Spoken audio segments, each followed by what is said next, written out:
Salut à tous, c'est Mickaël, j'espère que vous allez bien. Aujourd'hui, je suis tombé sur un site que je voulais absolument vous présenter si vous travaillez dans la sécurité d'un point de vue technique et opérationnel.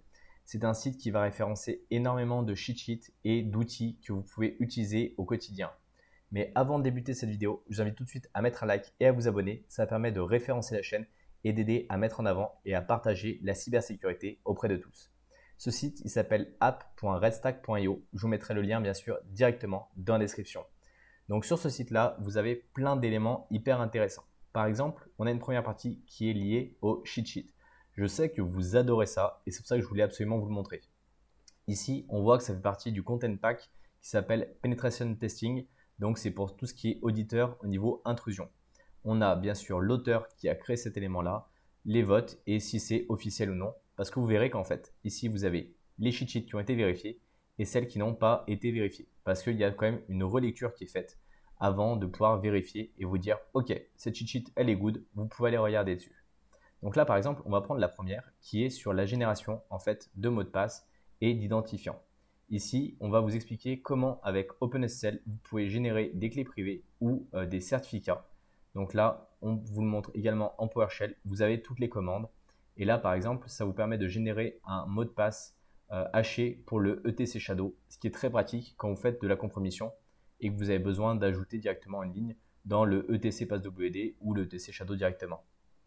Ici, on a par exemple des possibilités pour énumérer et modifier les défenses Windows. Donc là, on a l'exécution, la politique d'exécution au niveau PowerShell. Donc pour voir si elle est restreinte ou non, pour pouvoir lui faire exécuter des choses. On a la partie AppLocker qui va verrouiller les applications qui sont utilisées. On a ici des commandes pour la partie pare-feu de Windows. Et ça, c'était pour Windows 7, mais on a pour Windows 2008 et après. Comment on peut contourner la MSI. Et donc là, tout à l'heure, on a vu que dans les non vérifiés, on a par exemple une cheat sheet non officielle qui est en cours de vote et qui a été créée par quelqu'un pour contourner la MSI. Donc ici, vous avez tout un tas d'informations. Bien sûr, il faut arriver à les maîtriser. Ne cliquez pas tout et n'importe où et n'exécutez pas sans savoir ce que vous faites. Ici, par exemple, on a des one-liners pour faire des reverse shell. Un reverse shell, c'est quand vous allez créer une connexion entre une machine et vous, sauf que au lieu que vous initiez la connexion, c'est elle qui va initier la connexion, ce qui permet de passer à travers le pare-feu, parce que souvent les flux sortants sont moins filtrés que les flux entrants.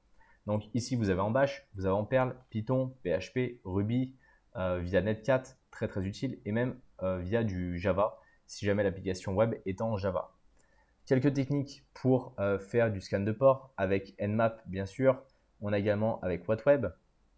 Pour faire du tunneling, je sais que certains se posent la question pour arriver à faire passer des flux, par exemple, entre deux entités quand on a une première machine qui est compromise et qu'on a besoin d'accéder à un autre réseau en passant par cette machine-là, eh ben, on peut faire du port forwarding via du SSH ou via ProxyChain, par exemple. On a également un logiciel qui s'appelle Chisel qui marche très bien pour faire ce genre de choses. Ici, si on a besoin de faire de l'énumération de fichiers et savoir à quoi correspondent en fait les différents fichiers et dossiers sur Linux, ça peut vous servir, même si vous êtes administrateur réseau, très très utile. L'énumération web server, on a sur la partie SLTLS, on a sur la persistance sur Windows. L'énumération, il y a énormément de choses. Si par exemple vous faites tout ce qui est du débugage sur Mona, les plugins, c'est quelque chose que j'ai énormément utilisé lorsque je crée des exploits mémoire pour arriver à porter d'une version d'XP à 7. Je travaillais énormément avec Immunity Debugger et Mona. C'est très très utile. Donc je vous invite à aller regarder si cette partie vous intéresse. Bien sûr, il en existe plein d'autres. Donc on ne va pas forcément faire le tour de tous. Ici, vous avez la liste des outils. En fait, vous pouvez faire des recherches. Alors, vous avez ce qu'ils appellent les content packs. Donc, par exemple, pour les personnes qui font de l'intrusion, pour ceux qui veulent faire uniquement tout ce qui est cloud hacking. Alors là, ils n'ont pas des outils pour, mais il y a peut-être des cheat sheets. Donc ici, vous êtes dans cheat sheet. Pour l'instant, je ne suis pas sûr qu'il y en ait de vérifiés. Hop, il n'y en a pas en vérifié. Mais globalement, on peut par exemple partir sur la partie pentest, ce qui est quand même le plus courant. Et là, par exemple, dans la partie pentest, on se dit, OK, je veux partir sur de l'HTTP. Et donc là, automatiquement, il me propose les différents cheat sheets qui sont liés à ça. Donc, très, très, très pratique. Sur les procédures, pareil. comment on fait du padding au niveau cryptographique pour récupérer des cookies. Donc voilà, ça permet de récupérer. Alors ça, c'est sur la partie justement Oracle. On a la partie port forwarding avec des HTTP proxy.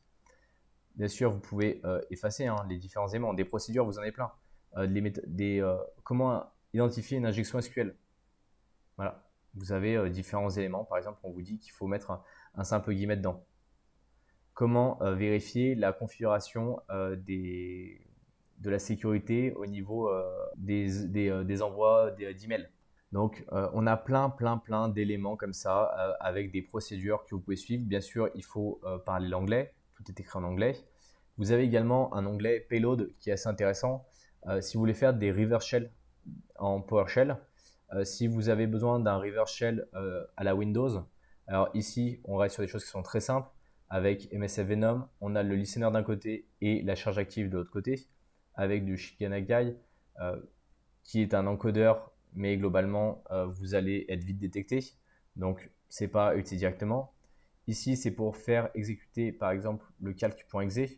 Si vous utilisez des payloads, si vous faites des tests sur des machines qui n'ont pas d'antivirus et autres, et effectivement, vous faites de l'exploitation de binaire, c'est pratique d'avoir son propre payload via MSF. Mais sinon, je vous invite à créer le vôtre. C'est pas si compliqué que ça. Ça demande quelques notions d'assembleur et de passer un petit peu de temps à comprendre comment ça fonctionne. Par exemple, ici, comment on peut faire de la persistance avec un rubber ducky et du Windows 10 en PowerShell. Donc ici, ce sont les différentes commandes. Donc bien sûr, là, il va afficher les différents éléments de l'auteur que vous pouvez bien sûr enlever. Ici, il va laisser la partie HID pour simuler que ce soit un clavier, une souris ou autre. Et après, à partir de là, il va essayer d'élever directement ses privilèges.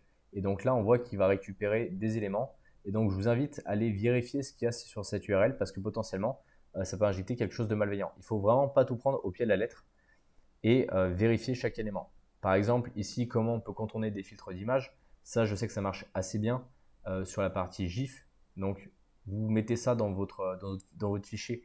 Il est détecté comme un GIF, mais potentiellement, il sera interprété comme du PHP. Et donc, vous pouvez faire exécuter des commandes ensuite dessus. Donc, on a ici, par exemple, un script Python pour ouvrir un reverse shell, ce qui est assez pratique. Via MSF Venom, vous pouvez le faire en Python également. Il faut quand même prendre un petit peu de temps de comprendre comment ça fonctionne, mais vous verrez que ce n'est pas si compliqué que ça. Après, ici, vous avez les attack chains, ce qu'ils appellent les attack chains, donc les différents éléments à faire. D'abord, vous faites un scan de port. Ensuite, vous allez lister les noms de domaine et les utilisateurs. Vous pouvez brute forcer certains utilisateurs.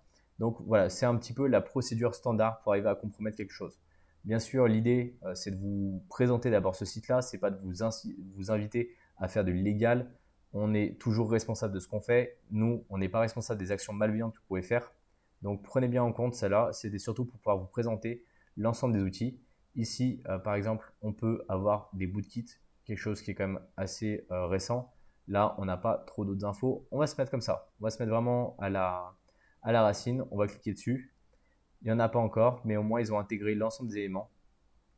Et donc ici, pareil, dans les non vérifiés. Je vous invite vraiment à faire le tour, aller voir les non vérifiés, à apporter des informations si ce n'est pas complet, parce que je trouve que c'est vraiment une mine d'or ce site et il est encore sous-exploité. Donc profitez-en. Je vous mettrai, comme je disais, le lien dans la description, mais vraiment, ça vous permettra de bien débuter. Avant d'exécuter n'importe quelle commande, comprenez ce qu'elle fait, à quoi elle sert. Les cheat sheets, ce n'est ni plus ni moins que des aides-mémoire. Ni plus, ni moins. Pensez-y. Pensez à mettre également un like et à vous abonner et on se retrouve dans une prochaine vidéo. Salut à tous!